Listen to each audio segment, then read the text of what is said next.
In the last episode, we witnessed the Battle of Chains. We saw the arrogance of Hormuz, the Persian governor who treated war like a game of chess, only to die with a dagger in his chest. We saw the iron wall of the Sassanid army, men shackled together to prevent flight, slaughtered in the desert sands of Kazima. For the Muslims, it was a miraculous victory, but for the Persian Empire, it was an insult that could not be borne. News of the disaster rode swiftly north to the imperial capital, Ctesiphon. The Emperor Ardsheer did not just see a defeat, he saw a threat to the economic heart of his empire. He ordered a general levy. He summoned his greatest generals. Khalid bin Walid had broken the frontier guards. Now he would have to face the heavy reserves of the superpower. To understand the gravity of this moment, you must look at the map. Khalid was standing at the gateway to Iraq. Ahead of him lay Uballa, modern-day Basra. In the 7th century, Uballa was not just a city, it was the gateway to India. It was the port where ships from China and India docked, bringing spices, silk, and gold. It was the financial lung of the Persian Empire. If Uballa fell, the empire would bleed gold. The emperor appointed a man named Qarin to lead the counterattack. Qarin was not mere a governor like Hormuz, he was a prince of the realm.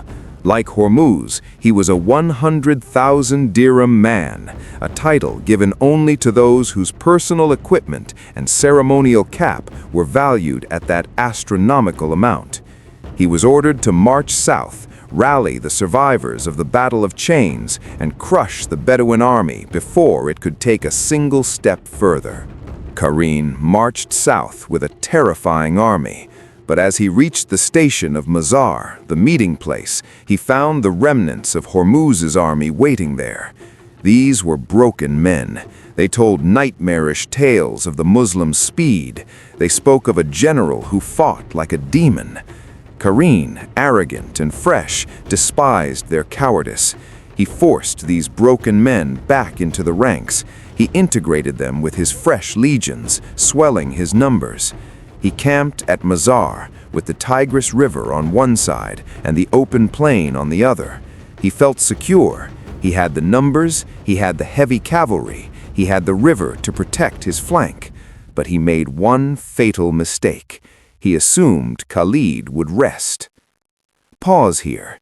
In ancient warfare, an army usually rested for weeks after a major battle to repair weapons and heal the wounded. Khalid had just fought the Battle of Chains. By all logic, he should be resting. But Khalid's strategy was based on strategic momentum. If you were in Qarin's shoes, expecting a tired enemy, how would you react if that enemy appeared on your horizon within days? Let me know in the comments, is speed more important than preparation? Now, let's see how the Sword of Allah used time as a weapon. Khalid did not rest. His intelligence network reported Qarin's movements immediately. Khalid knew that if Qarin was allowed to settle and fortify Mazar, the war would turn into a grinding siege. He ordered a forced march. The Muslim army moved with a speed that defied the logistics of the time. They arrived at Mazar while the Persians were still organizing their camp. Qarin was stunned. He scrambled to form his battle lines. The battlefield was a strip of land between the river and the desert. The Persians, with their heavy armor and large shields, formed a wall of steel. Qarin placed the survivors of the Battle of Chains in the rear, a mistake, for their morale was already shattered. As was the custom, the battle began with a challenge. Qarin rode out. He was imposing, glittering in gold and steel. He called out for a challenger. From the Muslim lines, a rider galloped forward. It was not Khalid, it was Khalid bin Walid, a sub-commander. Simultaneously, two other Persian generals, Qabads and Anushjan, rode out challenging the Muslims. 3 duels, 3 deaths. In the matter of minutes, the top command structure of the Persian army was decapitated. Makil killed Qarin. The other two Persians were also slain. Imagine the psychological shock. The 100,000 dirham general was dead before the main battle had even begun. With their leaders dead, the Persian discipline held for a moment, then cracked. Khalid ordered a general charge. The Muslims struck with the fury of a storm. The survivors of the Battle of Chains, who were placed in the rear, saw the carnage and remembered the horror of Kazima. They broke. Their flight caused panic in the fresh troops of Qarin. The Persian army became a mob. They were pushed back against the river. It was not a battle, it was a massacre. The historians record that 30,000 Persian soldiers perished on that day. Some died by the sword, others drowned in the river they had hoped would protect them. The water of the Euphrates turned red, a grim foreshadowing of the bloodshed yet to come. With the army destroyed, the city of Uballa surrendered. The Muslims entered the gateway to India. The booty was staggering: gold, silk, spices, Arabian horses, and weapons. It is recorded that when the spoils were distributed, every single horseman received thousands of dirhams.